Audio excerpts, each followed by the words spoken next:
you have the record for being on our show the Let most. it be known. I know you'll be back. Oh yeah.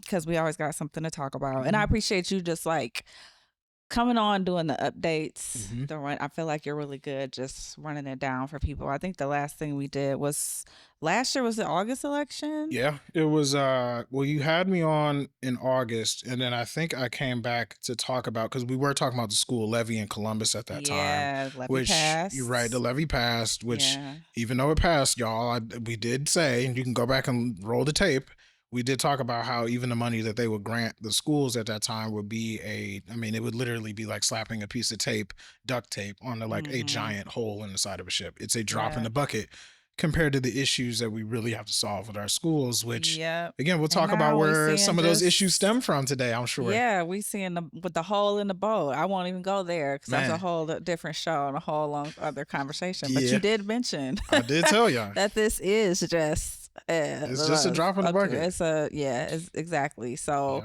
today we are here. Well, I didn't even tell y'all who we're talking to. I know, right? Some of y'all probably know because y'all know Jordan at this point. But Jordan Hawkins, he is wears many hats. One is executive director of Democratic House Caucus, and the other is president of Ohio Young Black Democrats.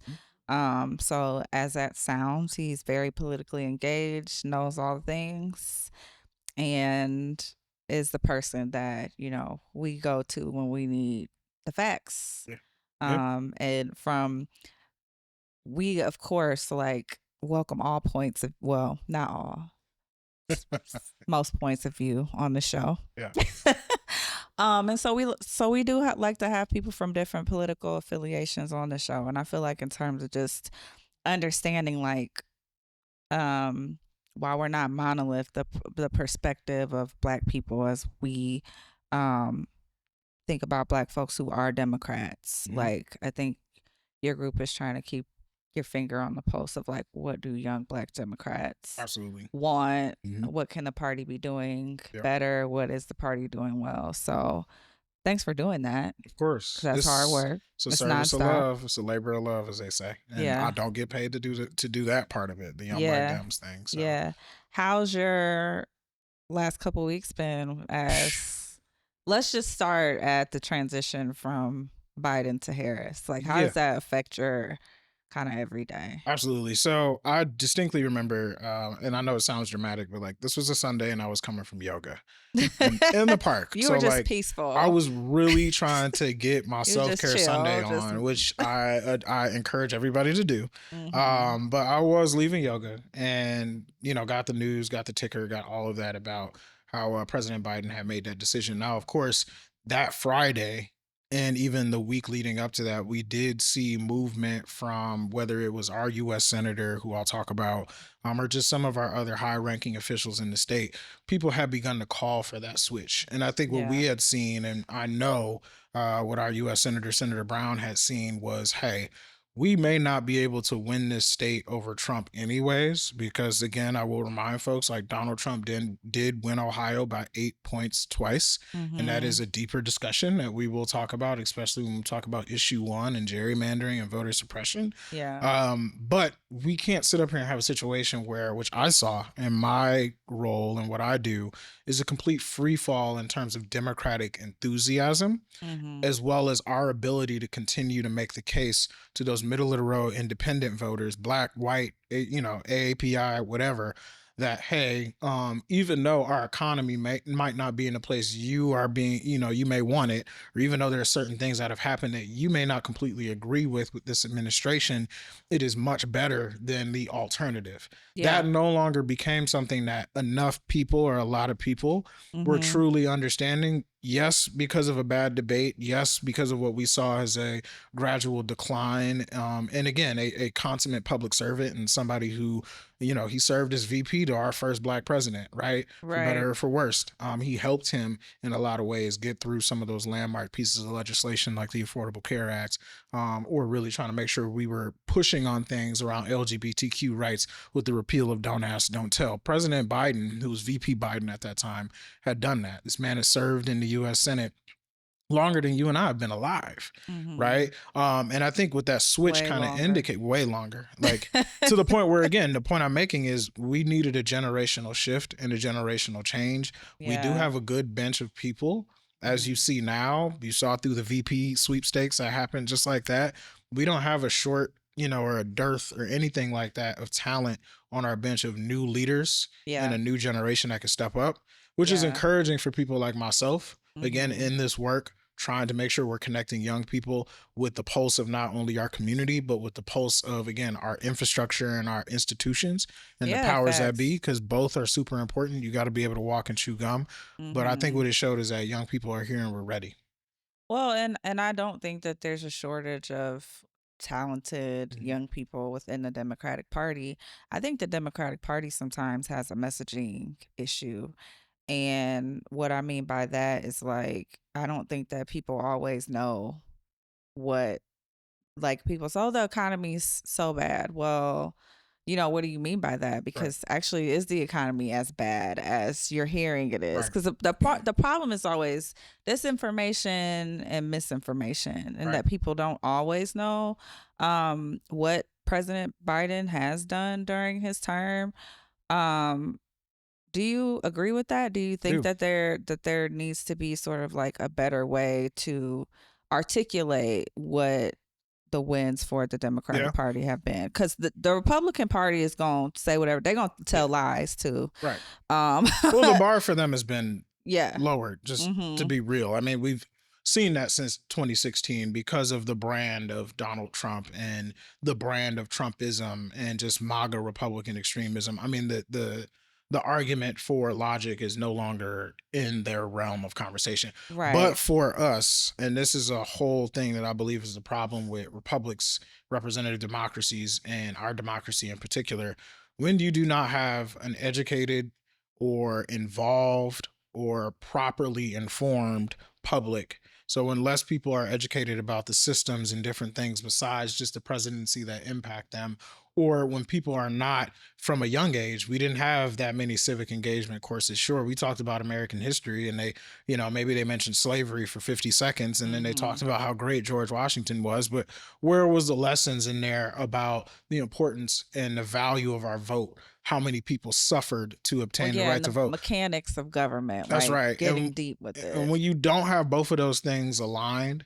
and then when you also have, again, a structure, an institution, a system where, yes, we have to take some accountability in the fact that Democrats do need to continue to get better at messaging. And I think a lot of people, again, a quasi side effect of Trumpism, MAGA extremism, and just the way he talks, a lot of people don't want to hear politicians sound like politicians. We Mm-hmm. want to hear how you're going to make our lives better in as plain a terms as possible. I've heard people say that. I've heard people say, like, Yeah. that's kind of the issue. Like, I'm tired of the political talk here. Like, tell me how you're going to help me. Tell me how Right. you're going to advance my community. Let's not talk around all these platitudes and thoughts and prayers and just Mm, things yeah. like that. So, with our party, I think we have to do better on that, especially when it comes to how this administration has invested, again, historic amounts of money to Mm-hmm. certain sectors of our economy and to, again, like our infrastructure, our manufacturing industry when it comes to, again, high tech industry, chips manufacturing, things of Mm-hmm. that nature. How we've tried to protect veterans, how in the midst of COVID we had to take over from Trump's very not so put together concept of a plan Mm-hmm. on how we were going to roll out the vaccine. And again, the Biden administration not only had to do that, but they also had to enact economic packages that were just as large, if not even larger, than the same ones Obama had to do when he had to rescue the economy from free fall in 2008. And so there Mm-hmm. are things I can keep going. I could talk about how much this administration has protected and expanded the power of organized labor and unions, which Mm-hmm. again, for black people, for brown people, for marginalized people, are one of those few guardrails that we now have in this economy or in any economy in history in America at this point to be able to be protected again from those who have power, from the wealthy, from the well off. So there's a lot of things that this administration has done to try to even the playing field in terms of investing in our country, investing in our people, investing in the infrastructure that we need. But of course, and I know we'll talk about this, there are a lot of things that they have not done and Democrats have not necessarily messaged on to say, we are trying to invest in the human capital of our country, not necessarily trying to get bogged down in the same things that you and I's generation was introduced to, a la the war in the Middle East, war on terrorism, and just how out of bounds we were as a country and as a people with just going around and policing the world. We're still seeing how, like, what are our priorities as a country, and how are our party, right? I say the Democratic Party is our party, right? A party of working people, a party of people who care. How are we messaging on what we're doing for everyday people, right? While also focusing on the fact that people don't want us doing some of those other things that I talked about. Let's focus on us. And let's tell the people what we're doing for us, right? I think that's true. And I also think that for me, that the Democratic Party has really been obsessed in a lot of ways of like taking the high road in the face of just blatant foolishness. And I think that has hurt the party in some ways, because like the other day I saw one journalist came up during one of Biden's press briefings and said, Donald Trump said that y'all haven't been doing anything for the disaster response in North Carolina. And he looked at him and he was like, he's a liar. And I was like, see, like, this is what's been missing over the last 8 years. It's just calling out the actual president, just flat out just being like, that is a lie. And I think that, like, there is a obviously we don't want to see just some of the things that we've seen in politics over the last couple of years. There has just been no level of like respect for people. But where is that line of just, because I do think that it has hurt because some of those blatant falsehoods and lies haven't been called out in the moment. I mean, I guess my question to you is like, what's your perspective on truth and on us being honest with people and being more direct on our messaging and how we defend ourselves? Well, let me say this again. I mentioned that since the rise of Trumpism, and it's not where it necessarily started, because let's be honest, a lot of this craziness, this has been Tea Party stuff. This has been embedded in. I mean, you can go back. We can go all the way back. But what I will say is, we're living in. I know it sounds cliche, but we are living in this post-truth and that's it kind of society. People don't like. I mean, you saw during the vice presidential debate the other day. I thought we weren't going to fact check. That's what J.D. Vance, Senator Boss Baby, as a lot of people like to call him, because he looks like a baby. He do look like a boss baby. He looked like a baby with a beard. You know, it's kind of weird, and I don't want to get too. Again, we talked about. It's just something about him is not weird. Or is weird rather. It's. I don't really mean to talk about the man, but it's just something like about him that while he sounded, everything he said came down very smoothly, right? He's so educated. He was so good at what he was saying, and all of it was just not true. Like, a lot of it was just not true. Because to me, when you can stand behind someone like Donald Trump, who has repeatedly told blatant lies and been fact checked in the moment, and defend that person, that too makes you a liar. You are the company you keep. And let's be very clear, going back to, again, like, where are we at with telling the truth and standing on business on that, and actually like, I don't want to say going low with people, but being real with people. I think y'all should go low. I do. I will say this, and again, like, we'll talk about a subject matter where, like, honesty honestly is the best policy for folks like ourselves coming from marginalized groups. But I do think there needs to be a little bit more teeth and a little bit more straight talk on, again, how are we showing up for people, and how are the Republicans absolutely just, for a lack of better terms, sticking it to everybody else. Right? Especially the have-nots. We do need to be more honest about if they are, for example, like the situation with Springfield. I needed more people to come out and call that exactly what it was. And that was the vice presidential candidate for the United States of America, who was also the U.S. Senator, and therefore these are his constituents in Springfield. You are inciting violence. You are inciting the what's equivalent to, in my opinion, in 2024, of the equivalent of lynch mobs.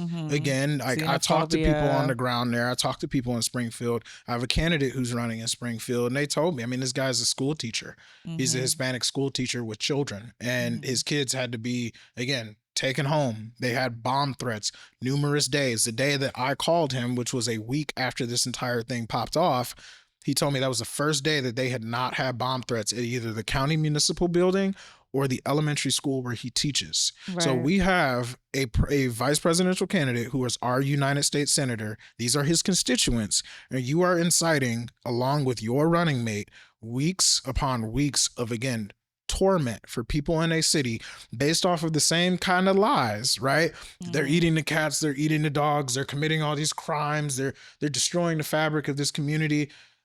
For folks who don't know history, go back and look at tales of what happened with the Oklahoma fire bombings that happened with that. When they it was that exact type of rhetoric. You used to hear lies about, Jimmy or whoever set up dog whistles. Right. Dog whistles that led to real mobs, real people going over to this black town if they were in the segregated South with a whole mob, and they would loot it, they would drag us out of our homes, and they would lynch our young men, and they would do unspeakable things to the rest of us. Yeah. It's the same stuff, but it's in 2024. And so you're seeing this on a national stage where you have somebody that is inciting real life trauma for people.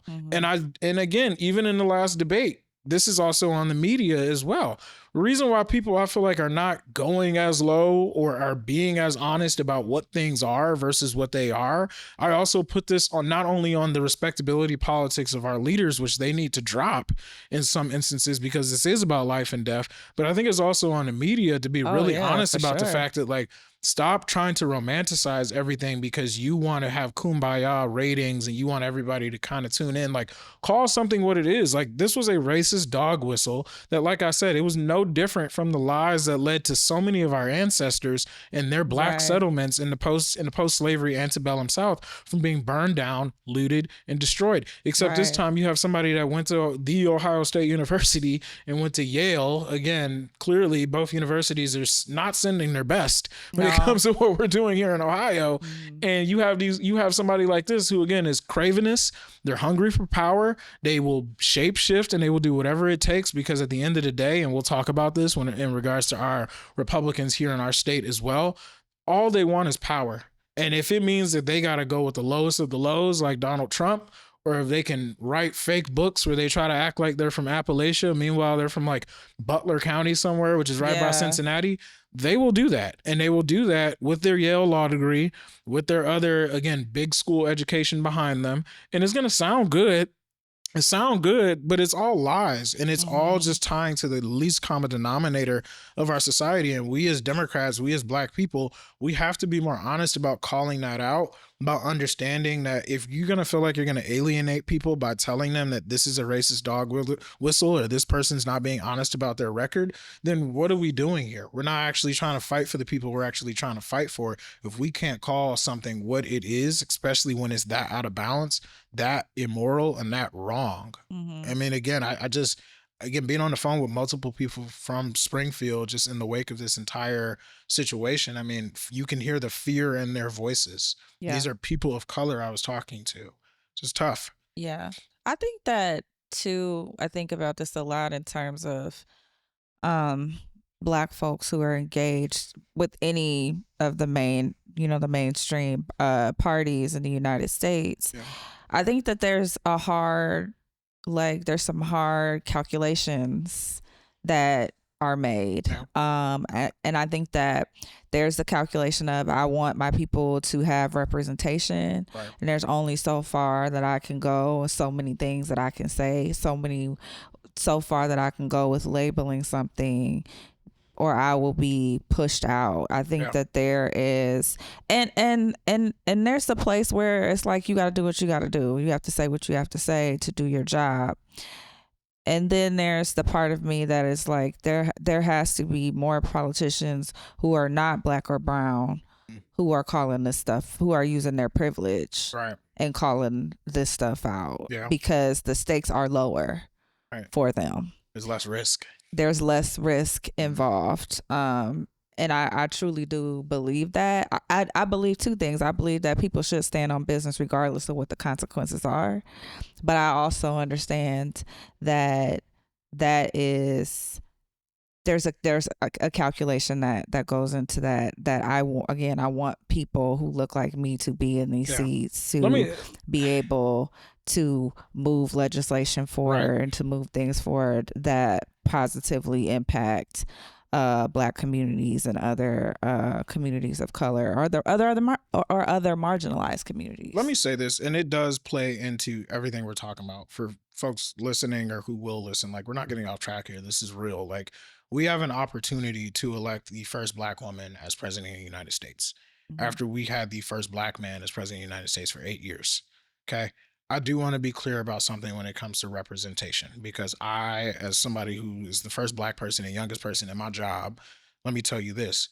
The measure of whether this representation was worth it or not is measured in the fact of if somebody after you, is somebody else able to come along and do this job and have even more power and ability than you have. Representation without actual work, without the actual principles, without the actual person saying, okay, this is part of who I am. This is part of my experience. I'm bringing this to where I'm at, and I'm doing so in a constructive way because I have a moral obligation, not just to better myself or my career, or not just to make my family necessarily proud of my friends, but like, you have a moral obligation to people that are on the street that don't know you and you don't know them, to show up in these spaces and not just be this person that wears this skin tone or, you know, has these different has this different identity or is queer or is a woman or is any of those things. You have to be able to show up in these spaces, and again, as much as you may not want to do it, you have a moral obligation to be true to who you are and to not forsake that. That doesn't mean that you go in there. Truth to power. Right. And that doesn't mean that you go in there and you completely like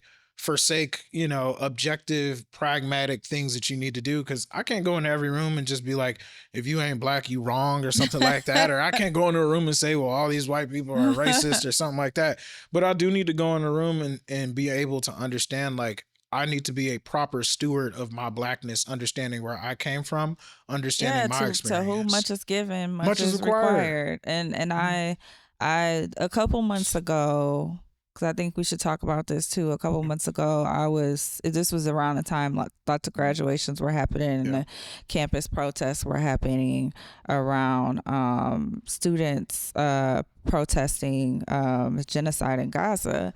And one of the speakers at, I forget what university, said, Black faces in high places won't save us. Yep. And very popular quote. Yeah. Very real. And it was in reference to that. And I'm just be honest with you. I thought that when the day came that we would have a Black president who's a woman, that I would just be absolutely overjoyed. And I've been having a lot of feelings that feel funny. They feel like a part of me feels a lot of grief. Part of me feels sadness. Part of me feels happiness. Right. And those are weird emotions to be having at the same time. Yeah. And the part of me that feels grief is I don't agree with the administration's handling of Palestinians being murdered in Gaza. And I have to grapple with the not being able to unsee what I've seen. Right. And also trying to hold the fact that for a lot of Black folks in the United States, the one thing that they hold on to as a level and an element of safety is being able to vote, right? And being able to vote for someone that they feel like may not protect all their interests, but will protect some. Some folks call that harm reduction. Some folks say that's absolutely not what we should call that. I don't really think that, for me, it's hard to tell people what's going to create less harm for them and what's not, especially Black people in the United States. Because we're not a monolith. And we're not monolith, right? And we have, as people who have experienced apartheid in the United States, right? This has been difficult for me to grapple with. And that's the first question I really wanted to like get into and ask you is like, I know I'm not the first person to sit across from you and say that to you, right? No. I watched an interview a few days ago with Ta-Nehisi Coates. And the interviewer was, for lack of a better word, badgering the man about his account of what he had seen in Palestine. And Ta-Nehisi looked at him and he said, either apartheid is right or it's wrong.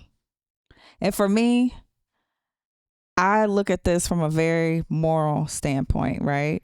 But also as a person who is deeply engaged in politics and understands how all of this works.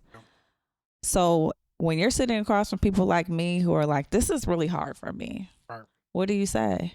And is it hard for you too? It's hard for, first of all, and I want to really be honest with you, because I'm not here. I'm here as me. And I'm also here as a representative of where I'm coming from. But we just talked about being a good steward of who you are and knowing where you come from. The situation in Palestine and the situation in Gaza is absolutely abhorrent and it's wrong.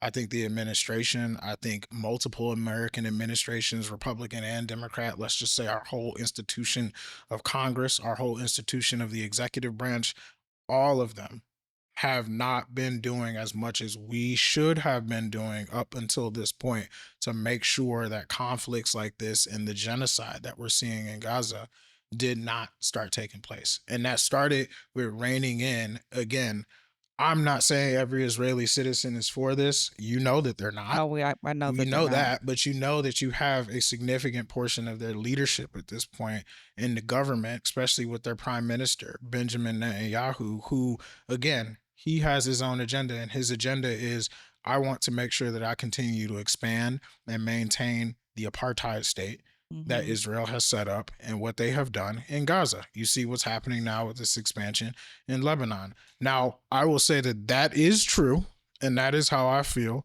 But what I also believe, and what we also need to be frank about, is this conflict and this latest iteration of it began with what happened on October 7th. Now, we know it's been 50, 60, 70 years of, again, occupation in the Gaza Strip, occupation of Palestinian lands that has defied global order, that has defied international law, and that is something that is immoral, wrong, and for what's happening on the ground there, you can't blame any Palestinian, any individual person if they're radicalized at this point based on living a second-class citizen-style lifestyle in Palestine. But I also think what we need to highlight and understand is that that same radicalization that a lot of the youth there have gone through, that they will not be able to rid themselves of. These are going to be the next generation of people that hopefully will go back, live, and again exist in this world. They are now radicalized based on the trauma that our country has largely funded. Yeah. The same reason why October 7th happened is because you have a generation of people in, again, Hamas that are part of Hezbollah. These folks have been radicalized based on their traumas, based on radicalized ideology that is what birthed from the origin of this issue, which is white settler colonialism. And on their lived experience of living a second-class, being second-class citizens in the land that they were born in and their ancestors were born in. I mean, imagine how we would feel if you had to go through a checkpoint every time you wanted to go from East Broad to West Broad because you weren't allowed to go past our grandparents know how it feels. Our great-grandparents know how it feels. So how can I not sit up here and point out the real thing here, which is if I had a wall in my neighborhood that again is impacting our quality of life, if I have to go through checkpoints to go everywhere, if I can't literally leave this 50-mile, or I think it's even less than that, stretch of land, that is apartheid. Yeah, that's apartheid. Yeah. We went through the same stuff here in the United States. I mean, in a lot of respects, if you're really looking at the outcomes of that and how that's impacted health, education, etc., we're still living with the legacy of that. Oh yeah, yeah. 100%. And I mean, there are still places in the United States that you could use those same descriptors for, right? Yeah.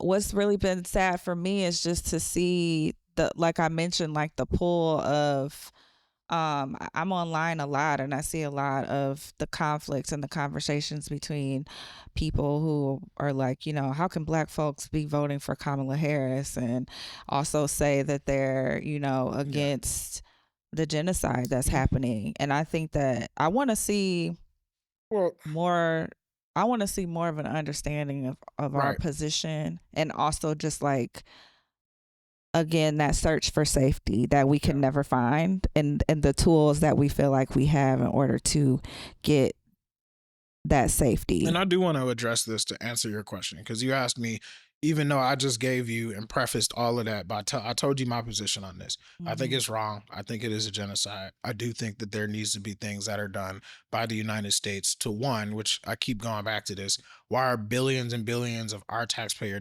dollars, which again, I think there was a website I found where it was like, if you make between $60 to $80,000 per se a year, like $70 each year of your federal taxes are going to fund our military, which invariably is going to fund what's going on over there, because we are literally the number one military supplier for, like, we're the ones that are putting up their defense. We're paying for this. We're paying for what we're getting. So to answer folks' question, what I will say is this: if you are a Black person that is at home, that is struggling with saying, okay, I understand that, we lost Roe v. Wade, and now we Trump says he was very proud to do it. It was a courageous decision. We've lost certain rights here at home, and we're facing certain things here at home that are seriously calling into question if we are going to have a 2028 election, if we are going to continue to have some of these basic fundamental rights that I will say have been getting chipped away at for decades, but that are now, we're on the precipice of completely losing. And if you think that that wasn't the case, go back to 2016. I wasn't the biggest Hillary Clinton fan either. Senior in college, I was very much so like, well, what is she saying about Black Lives Matter? And what is she saying about this? And what about this? I understand. What about I understand that. But what I'm sitting here telling folks at home, and what I'm sitting here telling folks in my circle, is that we have to be able to really see a bigger picture here and be very much so straightforward about our decision making. And what I would say to Black folks that are saying, well, I can't support this genocide, I understand that, and I'm not going to sit here and tell you that you're wrong to feel that way. What I will tell you, because we got two options here, unfortunately, in this two-party system that we do need to try to talk about and address again over some time, especially with young people coming in. We got to understand that Donald Trump is not going to be a good faith actor at any potential table for how to address the situation or solve it. He wants to solve everything. It's not going to get better. It's not going to get better, especially if you elect Trump in this situation, because he's already told you what he really wants to do with that. And with Vice President Harris, although again, she's saying certain things that sound better, that make you, again, I will be very clear, like, even though she is, again, and I have not been as happy about this, she has not necessarily come out and said all the things you and I want her to say about the issue, because she has to be president for everybody, and she has a very bigger scope of how this stuff works and understanding historic American alliances, all of that. We understand that. What I know is that when it comes time to us getting new leadership, getting a new administration in there, being able to address this issue, she's going to be a way better faith negotiator, somebody who really will understand and be able to resonate with the plight of people, both who are, again, want the hostages released, but people who also just don't want, again, a genocide to take place that's paid for by American taxpayer dollars. I know that she's going to be a better faith actor at that table and is going to operate more with the sense of what you and I are talking about, versus the dude who is literally shown for years his ability, his willingness, and his eagerness to get down with whatever strong man or strong woman or leader that's out there, who, again, is not caring about people, but is only caring about power. There is a reason why Benjamin Netanyahu, and again, a lot of the forces and powers that be that are in the state of Israel right now, are starting to ramp up their rhetoric and starting to ramp up what they're doing, because they want somebody like Donald Trump in that office. Happening, right? They want somebody like Trump in there, because Netanyahu understands this, as long as I continue to appease this man, make him and make the United States feel strong based on their ability to exercise militaristic power here, that is going to be better for me to stay in power as another strong man if I'm Benjamin Netanyahu. Then again, Vice President Harris, who, again, needs to be way more different and way more progressive on this issue, and that's what we can continue to push on, but it's clearly made statement after statement after statement, which I believe, which is that it's not mutually exclusive to want an end to this conflict that delivers and returns those hostages back to their families. while also tells Benjamin Netanyahu and the government of Israel and the IDF that they have no business committing the genocide that they had. They had no business occupying the territories that they continue to occupy. And they also have no business setting us back decades. Arab leaders came out and said this the other week when they were all in New York for the United Nations meeting. They came right out and said, like, this has set our ability to come to a peace agreement back decades because of what Benjamin Netanyahu and his administration and his cabinet and his government's willingness to defy logic, to defy solutions, and to continue to just want to cause suffering for the sake of flexing power and remaining in power. Mm-hmm. And that is the kind of extremism that, again, if you think that's so far removed because you're seeing it in Israel, like, and in Palestine and what's going on over there, the same craven, power hungry people that will do stuff like that, they are right here in our government. Who do you think is also trying to encourage him to continue to do what he's doing? Right. So we need somebody who's going to be able to go in there and kind of set things straight and be better on the issue than somebody who's going to acquiesce to whoever is going to be the most, again, I'm going to flatter you. I'm going to encourage, I'm going to try to razzle dazzle you. I'm going to support your power hungriness because I'm also power hungry. That's what Donald Trump represents, which is a drastically different thing than what Vice President Harris how she will approach this issue, in my opinion. And the bottom line, unfortunately, is that we are in a two-party system. Right now, we have two choices. And one choice is, as you mentioned, has not shown the level of being power hungry, bending democracy to fit her own self-interests. Mm-hmm. And so the camera only takes what it sees. Right. And so that's kind of how I've been thinking about it, is that, like, while I wish that I always wish this though. I always wish that there were more choices. We have the choices that we have right now.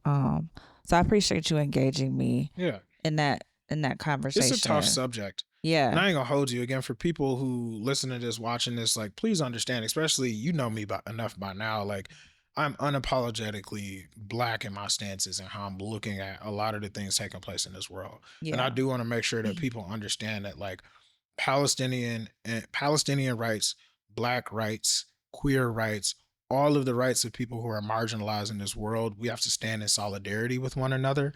And it's tough when you're somebody that tries to live those principles and really tries to understand that, with looking at a power structure that Democrat, Republican, whomever, is not necessarily living those values, but that you understand that there's so much more at stake from the federal level to the local level, where you have to be able to walk and chew gum at the same time. It's tough. It really is. But you have to go into what you're doing every single day, understanding that this supposed binary choice that we have right now is something that we need to address.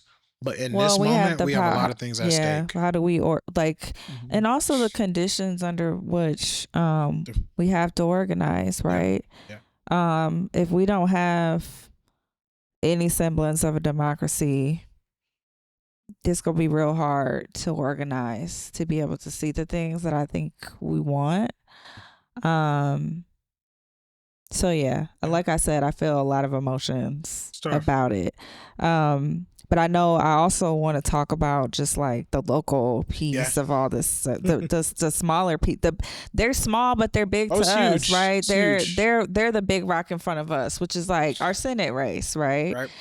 We have Sherrod Brown. Yep, U.S. Senator Sherrod Brown versus used car salesman from Cleveland, but we don't claim him. Bernie Moreno. Yeah, so just to kind of give it straight to people, even if we get Vice President Harris elected, if she doesn't have a Speaker Hakeem Jeffries in Congress, right, because the Democrats, will control the House, and if she doesn't have a majority leader, Chuck Schumer, or somebody in charge, the Democrats in charge of the Senate, the administration's agenda and all the things that we need to do to help our people here and continue to invest in our people here and to address inflation and all the other things that are taking place is going to be a heck of a lot more difficult. And Sherrod Brown is in the only true toss-up Senate race in the country this year. This is the tip of the spear. So as much as folks want to decentralize Ohio from being this 50-50 presidential state, guess what? The fate of the U.S. Senate and the fate of the rest of the next 4 years, 6 years or so in this country, it does run through Ohio. It does. And Senator Brown has shown, and he's been around for over a decade at this point. And again, I'm proud to be able to say this. I'm proud to be able to support him. He walks the walk and he talks the talk. He does understand that we as a people, especially living here in Ohio, black, white, brown, AAPI, indigenous, whatever, there is a class argument and an argument for why we need to support working people that Democrats understand and that people like Bernie Moreno have never understood and have been against.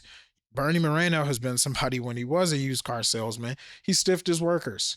He didn't want to pay them what they deserved. He didn't want to pay. He would get rid of them. There's an entire lawsuit that he had to pay that addresses that. Do you want somebody that's working for you in the United States Senate that will go to lengths to stiff their workers, to buy, again, cars and just parts and other things from other countries, rather than somebody who, again, has stood up for veterans, has stood up for working people here, who's worked with this administration, even though he has, just like I have in other ways, he has disagreements with some of the things this administration has done, but he also understands that you need to show up and you need to do the work of your constituents and the people in your community. He has shown an unfettered ability to do that, which is why you're seeing all these special interest groups coming in and spending all this money against him. They're doing that because they know they got a good candidate here. How much is it, like $400 million being spent this year on elections in Ohio? People thought that those special elections and Senate races in Georgia had a lot of money into it. Ohio is coming very close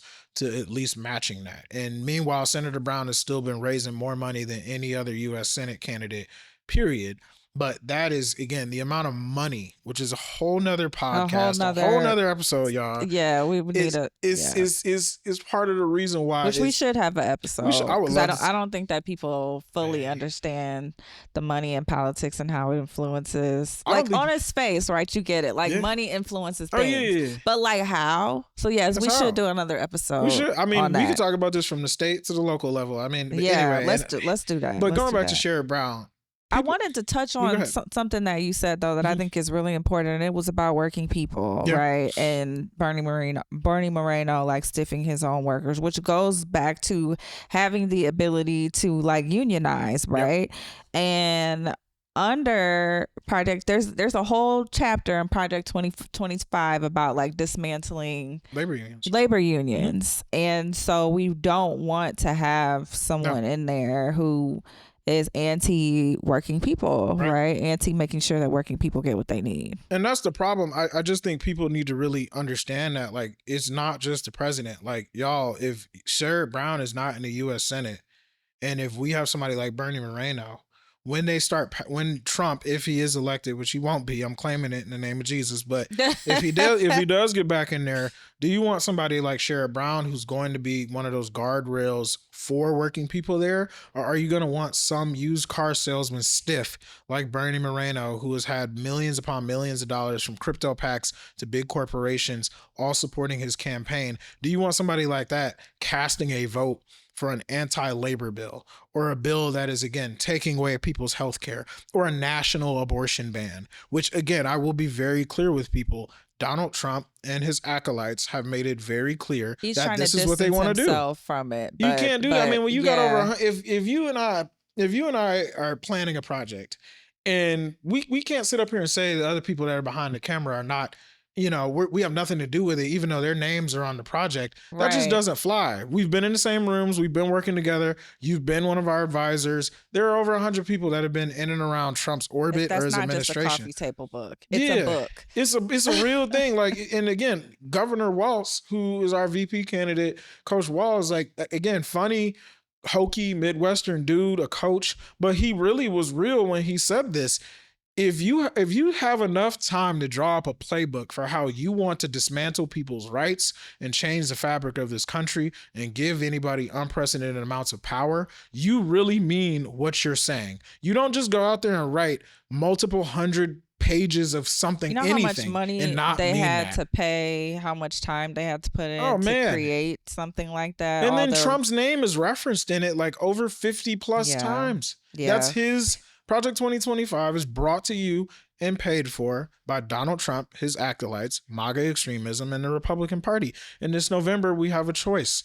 From the federal level on down, we can choose to embrace what Project 2025 brings by allowing these Republicans to win these races, or you can send people like Sherrod Brown back to the United States Senate.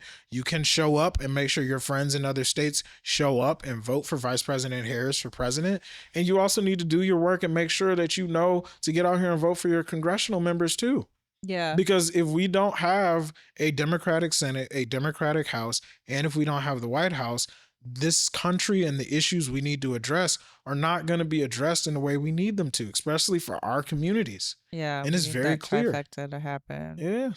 Sorry, I'm just very... No, you're right. But because the thing is like people need to also make that connection of like extremism in Ohio, right? And how someone like J.D. Vance comes to power via the Senate. Yep.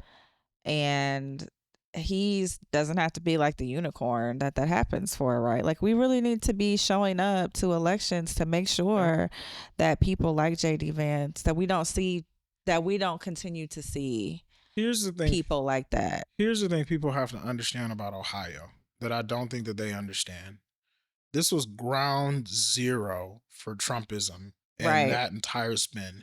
When President Obama won this state in 2012, and we have had better years as Democrats in this state.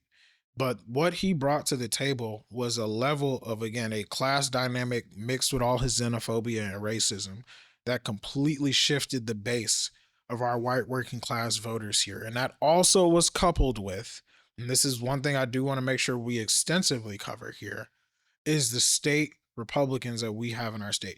Ohio is similar in population and demographics than a lot of other battleground states in the Midwest, like Pennsylvania, Michigan, Wisconsin. Do you know, and I can keep going, North Carolina, Minnesota, all these other states in our area, let's just say on the Eastern Seaboard and Midwest that are like us. We have the lowest voter turnout and we have the most ineligible or inactive but eligible voters. I saw a stat today, like there's almost 1 million people who are just inactive but are eligible voters here. And there's over 1 million more of those folks who are, again, they may be registered, but they're just not doing anything. We're just leaving them on the table. Do you understand that things like that are echoed and personified and lead to us losing national elections based on voter purges, voter suppression, which gerrymandering just happened. The voter purge just happened. Right. Gerrymandering, etc. And what that has led to is a complete just abdication of investment from national Democratic groups and progressive groups. They're going to Michigan, they're going to Pennsylvania, and they're going to Wisconsin, and they're going to campuses there. They're talking to people like you and me, but it's more amplified. They're still sending money there. What our state Republicans have done in such a sophisticated way, we're teaching other red states, quote unquote, in the South, really how to do this. We've tightened the screws here because of our Republicans, especially since 2016, on just how extreme we can go and just how much we can get away with. Again, I told you about my day job, executive director for the House Democratic Caucus. When I got hired in 2021, before the 2022 election, they had to go through a redistricting process. This was a different process that we, the voters, also told them that they needed to do to emphasize bipartisanship, fair representation, etc. Do you know, from the time that I got hired in September of 2021, and mind you, candidates have to get on the ballot by December 20th of 2021 if you wanted to be on the ballot in 2022.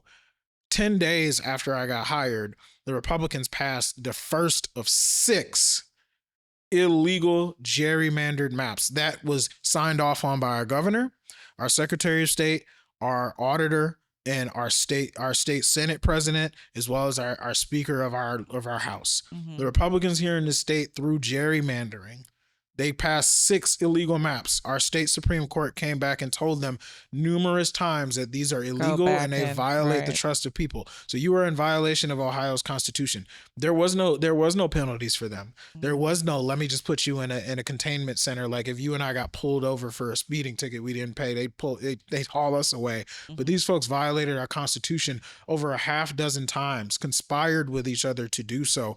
No sort of penalties at all. Do you understand how hard that makes it for good people to stand up and want to be able to say, let me run for this and let me make a difference? Do you know how hard it is for us to run campaigns based on that? Do you know how hard it is for local people to understand who their representative is and who's the candidate that's on the ballot?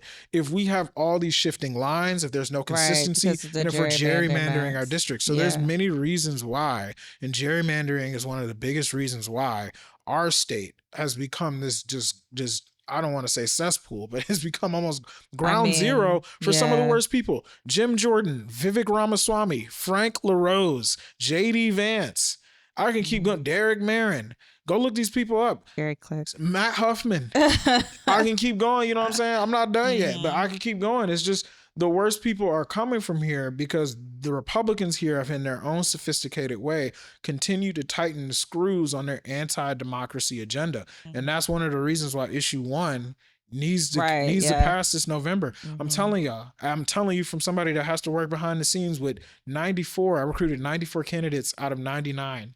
So like I have candidates from Athens County all the way up to Lucas County and everywhere in between. It's tough when you have gerrymandered districts. So if we get fair maps, we can continue to make changes numerically in our state houses so that they can't pass the extreme legislation they do, which I do want to make sure folks know about what really goes on at the state house and how they're really sticking it to you.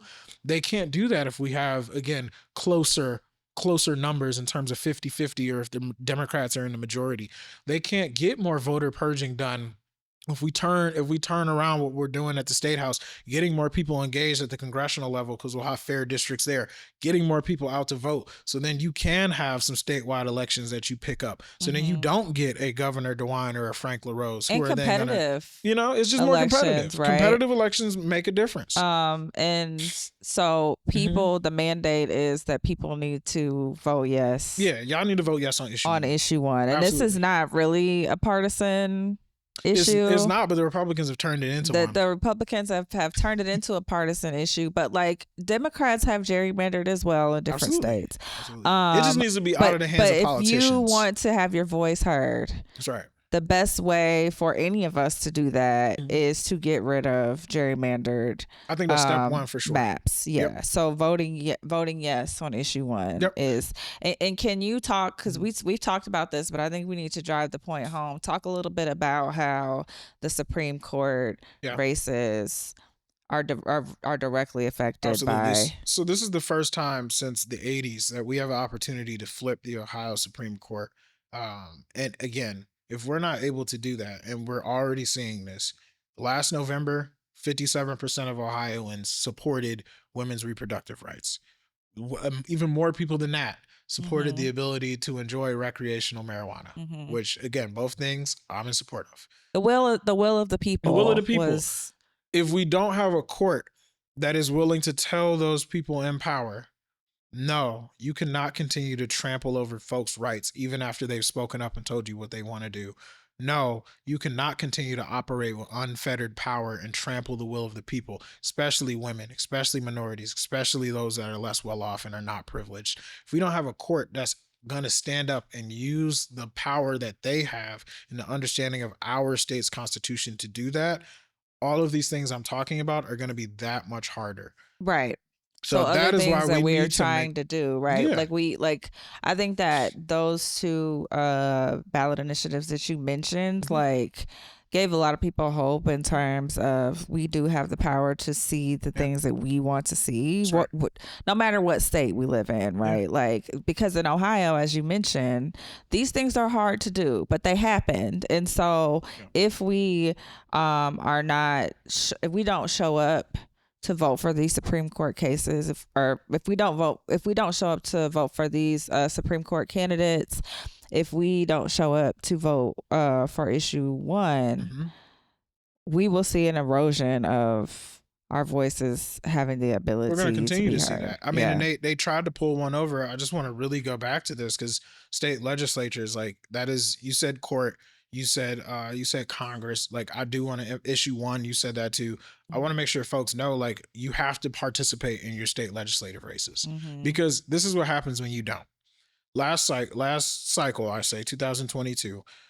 In my capacity, we had lost 3 or 4 races, 3 or 4 districts by like a point and a half. And these are races where like the number of votes you need to win are like, because they're, you know, they're districts. It's 1 of 99. Right. You need like 25,000 people, 30,000 people to vote for you. You lose by a point and a half, that's like 2,000 people. So this is like get out the vote efforts. In a year where we had historically low voter turnout, especially in our urban communities and in our suburbs for our people here in Ohio, we lost about 3 or 4 races by that amount. Did you know that in our Constitution and in the way that our state legislature works, you need 34, 35 or more votes to be able to block the Republicans or whatever majority party from passing these emergency resolutions that lead to joint resolutions that lead to their ballot initiatives getting on the ballot. And I want to say this because you talked about this at the beginning. I came on in August of 2023 to warn folks and talk about their issue 1 campaign, the Republicans issue 1 campaign that would have raised the threshold from 50 plus 1 person, 1 vote to 60% of people needing to support things like marijuana legalization or women being able to have reproductive rights. They wanted to raise the threshold for that. And not only continuing to move the goalposts. They did. And the thing is it cost you and I money. It cost $18 million to put that election on. So guess what? That $18 million could have went to trying to help our public schools. Right. But you know what they turned around and they did with that money that they already wasted and tricked off on that special election? They went on ahead with their supermajority and they passed historic tax cuts for the wealthy. And they also the vouchers. They continue to pass vouchers to the tune of $1 billion this year. And guess what? Well, we should tell people when we say vouchers what we mean. We mean vouchers that are going to people who want to send their kids not to these public schools, but to private and charter schools. I'm gonna be real because I am a byproduct in part of a Catholic education. But what I will say this in hindsight, looking back on it and processing everything I processed. We need to support our public schools and we need stronger public schools. We need our teachers to be paid more. We need our facilities to be paid more. We've talked about this school levies, which they're going to continue to present and are going to continue to shove in our faces. They are going to ask for more of our money because the state is taking that same money and they're just giving it to already wealthy families, already wealthy people, already, folks and children that are in these well-off school districts. 90% of that $1 billion that they took from you and I, our taxpayer money, and gave it to school vouchers or school voucher program, is statistically been found that money is disproportionately going to families and kids who are already in private schools. So you go from paying you're going to have to pay from 40% to now you don't got to pay for any of the school. You have to pay nothing. But that's not doing anything to put HVAC in our high schools or in our middle schools or in our elementary schools. This is doing nothing to try to make sure we expand the amount of staff that we have for mental and behavioral health in our schools. So then when you have those kids that are crashing out, fighting, arguing, shooting up schools, using drugs when they should, truancy, we don't have the resources to address those things because, again, the Republicans at the Statehouse, not Donald Trump in Washington, D.C., the folks who are in your backyard, the Republicans here in your state that you can do something about, they are the ones that are driving this point home. And it's having reverberating effects. They're costing us money, they're corrupt, and they're also defying the will of the people, whether it's on things as simple as smoking weed or things as serious as being able for a woman or anybody to make their own healthcare decisions or to receive life-saving medical care in cases of miscarriages or anything like that. Yeah, because I mean, even with the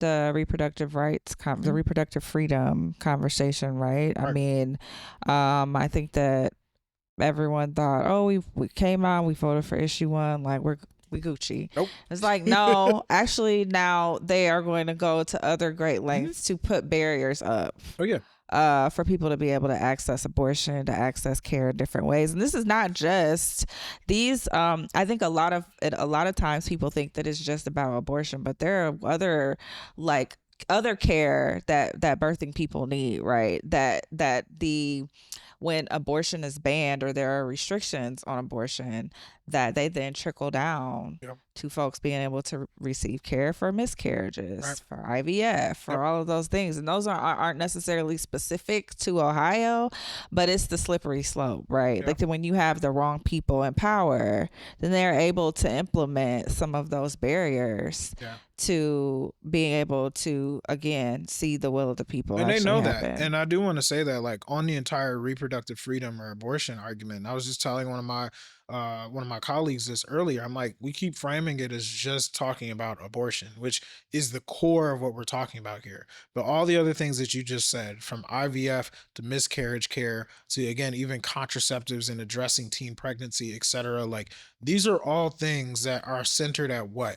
Women, families, doctors, and not Republicans and old, scaly white men, just to be honest, who are more likely than not Christian right-wing people controlling your body and controlling your freedoms. Because what does that and lead maternal to? health in general, And maternal right? health in general. And guess who disproportionately needs these services and suffers from, again, disproportionate effects when those sorts of things are not in place systemically where you can receive that care?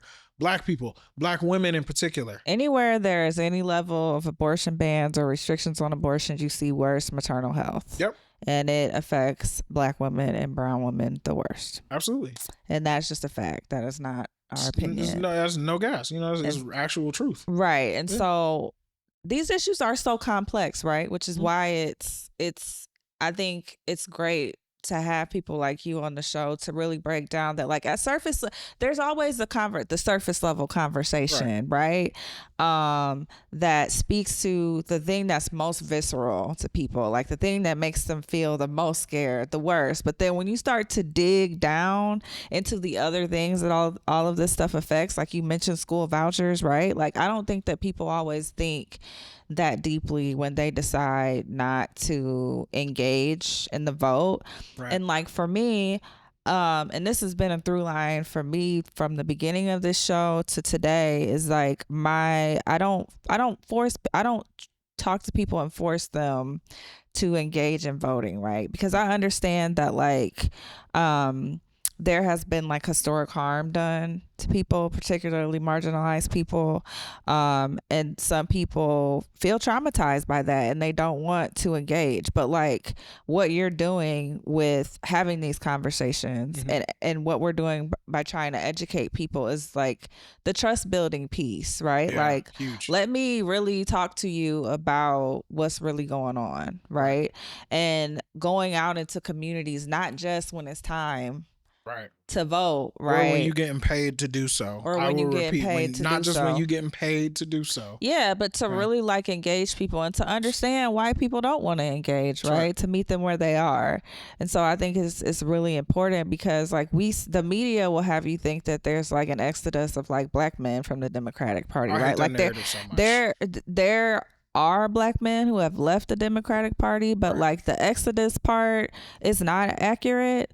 And it's the piece of what is the party, or just us in general, right, who want folks to engage in the voting process. What does it look like to really be in community with people? What does it look like to really speak to, like, in particular, Black men's issues, right? Like, not monolith, but like a lot of Black men there are themes. Well, you gotta build trust, and I do want to touch on that because, again, folks are just like, well, this dude works deeply in electoral politics. Like, what does he understand, just like his political allies, about actually building trust with people in the community? Okay. It takes you doing something like this. Earlier this year, in the midst of, again, the continued escalation of the genocide in Gaza and everything going over there, the Ohio Young Black Democrats and our Central Ohio chapter here, we partnered with, again, several Palestinian liberation justice activist groups like Just 614 and Palestinian Students for Justice. We partner with organizations like that just as much as we partner with, organizations like the African American Male Wellness Walk or, or the Columbus Urban League on Professionals. And it's about getting outside of just your traditional lane of here, register, here, take this literature, here, show up and vote. We're the Ohio Young Black Democrats, or we're, it's being in relationship. Yeah, because people, when we had an event like that with, Just 614 and Palestinian Students for Justice, or, when we're doing other events on issues like this that are outside of necessarily the mainstream of what the party does, I can go talk to some of those Just 614 people who they don't the whole section we talked about with, well, why should you still support Vice President Harris, and they don't agree with everything. They're not going to agree with me on everything. Y'all don't agree but you know what they understand at the end of the day, based on the fact that we sat in community with each other. I heard, listened, and learned about the things that tie Black liberation and our struggle to Palestinian liberation and that struggle, or what ties Black men and what we're continuously seeing in terms of not necessarily always being heard, or if we are heard, you only want to be heard in certain tokenized ways, and then it's pat on the head and get out of the way.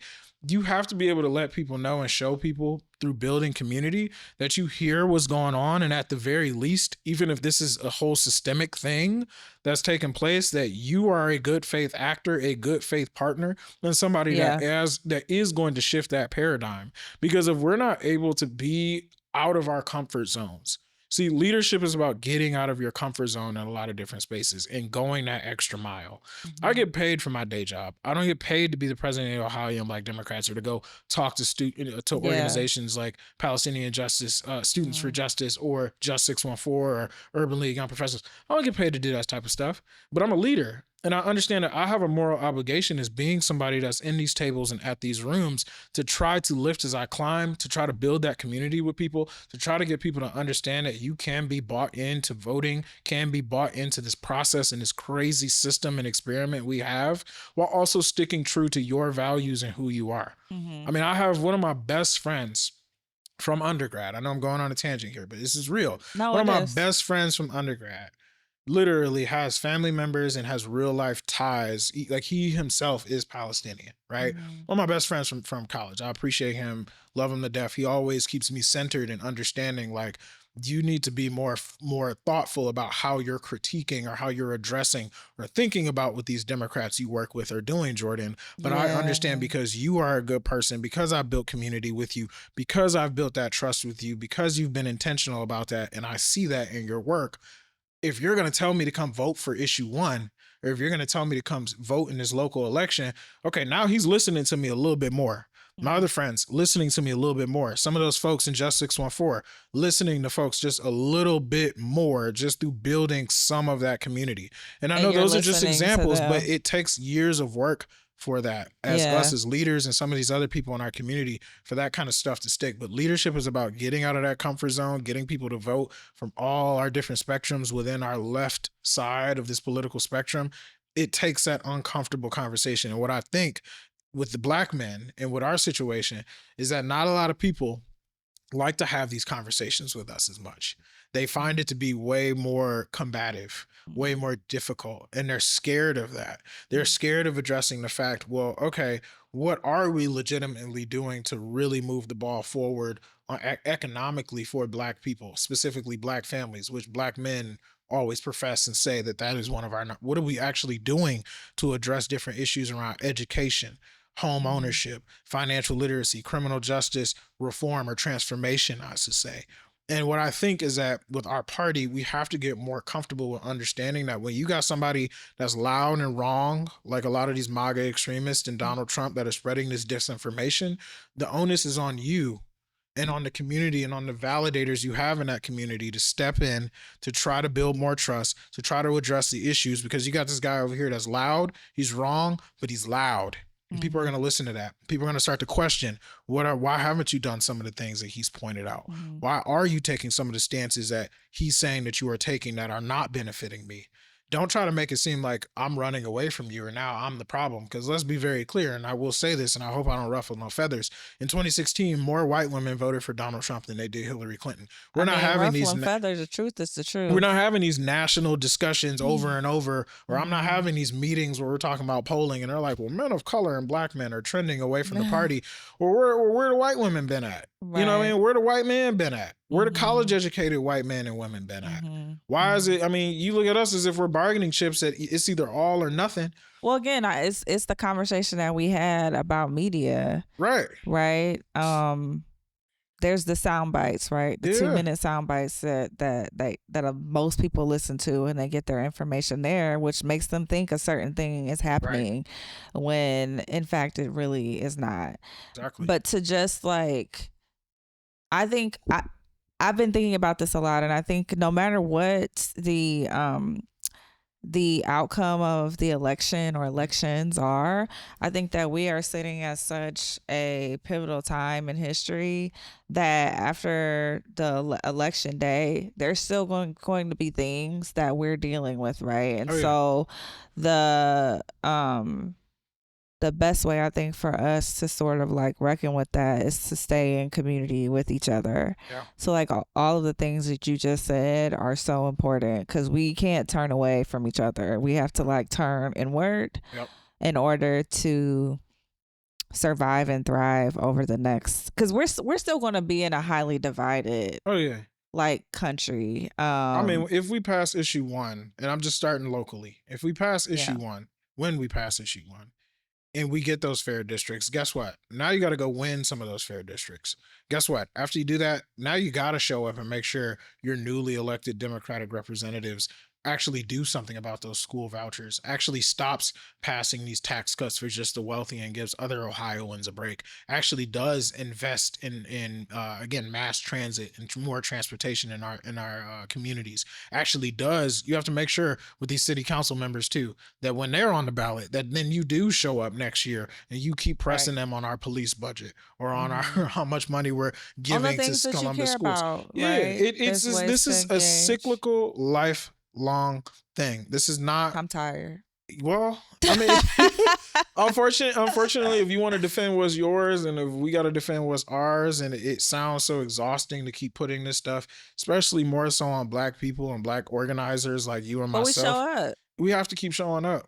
We show up, and we have to continue to show up, because to be honest with you, it affects us the most. And nobody's coming to save us. No. Nobody's coming to save us. There is no white or Black or whoever knight coming to rescue us. It is really on us to continue to show up for our communities, because this is so much bigger than us debating over what's our favorite artist or what's our favorite drink or what's our favorite place to go to in, short north or out east or whatever. This is life. This is about your kids. This is about your family. People's favorite place to go is out east. No, I'm just playing for. I don't know. Listen, Columbus. I've been here 11, 12 years. My favorite places actually are. I have a couple little bars I like. I'm not gonna tell people what they off are. In the cut. You can tell me. Share with me some of the gems. I'm gonna tell you where I like to get my favorite chicken wings. Anyway, it's bigger. It's bigger than one cycle. That's my point. Yeah, it is.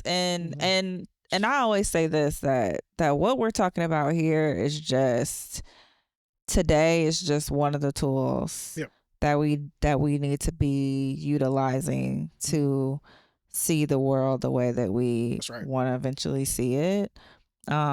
So I want to know at the ending of this show, like what's something that you want to tell people or remind people of before election day. Right. Well, first I'm gonna say this. I want to give them the information first.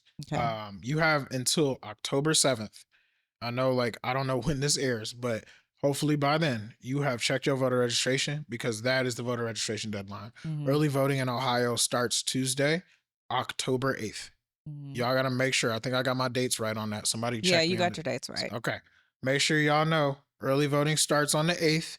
We have one early vote center in this county. Shout out to Frank LaRose for making that possible. Right. Just the worst. Can't stand this man. Again, we're not sending our best, but you have to get out and you got to vote. And the reason why at this point in time of history, not just for Ohio, but for our country, is because we are no longer dealing with the mundane conversations that we used to have when it came to Obama versus Mitt Romney, or John McCain versus Obama, or even Bush versus Kerry, which was still serious. But now we're dealing with situations where this man Trump and a lot of the Republicans are talking about deporting legal migrants. They're talking about taking away and continuing to erode away women's rights, not just abortion, all of them. They're continuing to talk about doubling down on just the empowerment of our oligarchy here by empowering the wealthy and the corporations to continue to price gouge us. So if we want to get them prices down, you need to hold those folks accountable. They're continuing to erode away at our rights as workers and our right to organize and collectively bargain. They are threatening to chip away at all of that stuff, and they're telling it to you to your face. They are craven with power. The people who they are running are flip-floppers and have been against some of the same people they're going with now just because they might have a nice title and it might get them somewhere. And what we have to understand is that in this moment, think about where we want to be in the next 2 or 3 years. I want to be able to say, and all of you, anybody watching this should be able to say that we did not lay down in this moment and allow those who have always had privilege and power to continue to reign over us. Is it going to be perfect? No. Is the movement that we are a part of, the party we're a part of, the campaigns that we are running and are supporting, are they perfect? No. Neither are we. But what I understand and what I trust is that Vice President Harris, U.S. Senator Sherrod Brown, all of our Democratic state representatives, all of our Supreme Court justices, particularly Justice Melody Stewart, Justice Donnelly, Justice Bruner, and again, Justice Donnelly and Justice Stewart are on the ballot this year with Judge Lisa Forbes. I know those people are thinking the same way I am, where they don't want to continue to see those who are less off not have the privileges, not have the rights, and not have the things that we have not only earned, but that we have a right to. This is not something that we should have to beg for. This is not something that we should have to be white and heterosexual and wealthy or in a good neighborhood or dependent on our geography or zip code to get. This is about us fighting for our fundamental freedoms and rights this cycle. And there's way too many things that are at stake. Fair districts, a court that is truly representative of this state, a senator that actually, has been showing up for people in this state, particularly workers and veterans and poor people, as well as a president who is not just representation we need, but actually understands, because she has come from that middle class background as a woman of color, as a Black woman in this country, what is going to take to continue to turn the page for folks like us and not continue to uplift people who are bullies, tyrants, oligarchs, wealthy, corrupt people like Donald Trump, like Frank LaRose, like Bernie Moreno, and like the Republicans at our Statehouse. That's the message I want to leave you with. You have two different choices at this point, and I know we want more. But at the end of the day, those are two very stark different visions for our community. Mm-hmm. I know where I stand. I know the work that I'm putting in and the work that I'm encouraging, and you and I are encouraging people to do, which is just to pick something up, read it, and learn. Take that information, take that knowledge, because they want to take that away from you, and you put it to good use, because we may not have that much longer to continue to use those same tools, especially if we don't show up. So get out and vote, y'all. October 8th. It's time to make sure we start getting folks out to vote. Check your voter registration. Took me 30 seconds the other day. Don't take any of this for granted. And again, just make sure. Vote.gov, right? Vote.gov. I go to iwillvote.com. That's one of my personal faves. But y'all just make sure, continue, get out on doors, support your candidate, look up stuff about them. Make sure you make a plan to vote. Get somebody else that's in your household or your friend to vote. I've had like 5 or 6 of my friends who thought that they were registered already get checked about that. Shout out to me for doing that. Make sure y'all do that too. And we don't have a lot of time, but we got to make sure we make some motion here. Yeah. So please care about this, or it will come and it will impact you. And stop saying Kamala Harris isn't Black, please. Just stop it. Listen, man. What do you want? Her dad's Jamaican. The Blackest. She's from the Alpha chapter of my sister sorority, Alpha Kappa Alpha. She went to Howard. She went to Howard. Like she has a rap. She has a rap. She's Black. Like she Black, and stop trying to tell people who come from different parts of the diaspora whether or not they Black. Is this another? This is a whole nother. Man, just a whole nother thing. People, it's a whole nother show. That's a Black woman. Stop playing games, and most of all, don't let no blonde white man from Queens, New York, try to tell you who is Black and who's not. Yeah, like that's the main thing. That's the last joker we want trying to tell us who we are. Facts. We know who we are. Yeah. Anyway, the diaspora conversation is also another long one. But where can people find you if they want to follow you? Okay.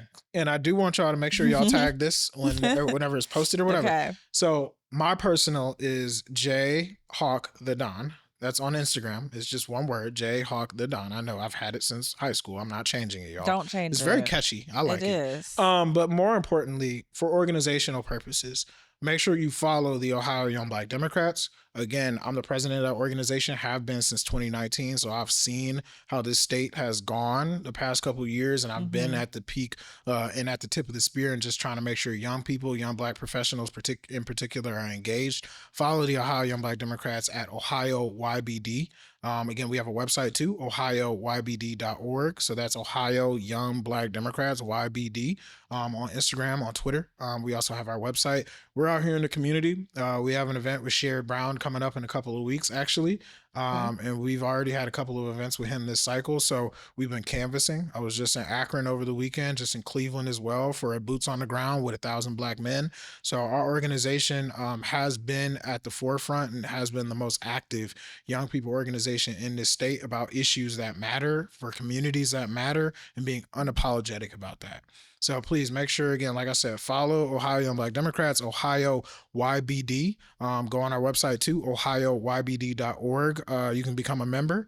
Anybody who's under the age of 40, you can become a voting member. We have fun kick-its. We do good stuff. We organize in the communities. We talk to people like you, and we chill. So it's a pretty good organization. And I'm proud to do this work. Yeah, well, thank you so much. Sure. See you next time. Oh yeah, we're gonna be back. Like I said, we done came up with like 2 or 3 subject matters at this point. I know, we'll be back. Right? We'll be back. So thank you so much. Thank you so much. A privilege and honor again.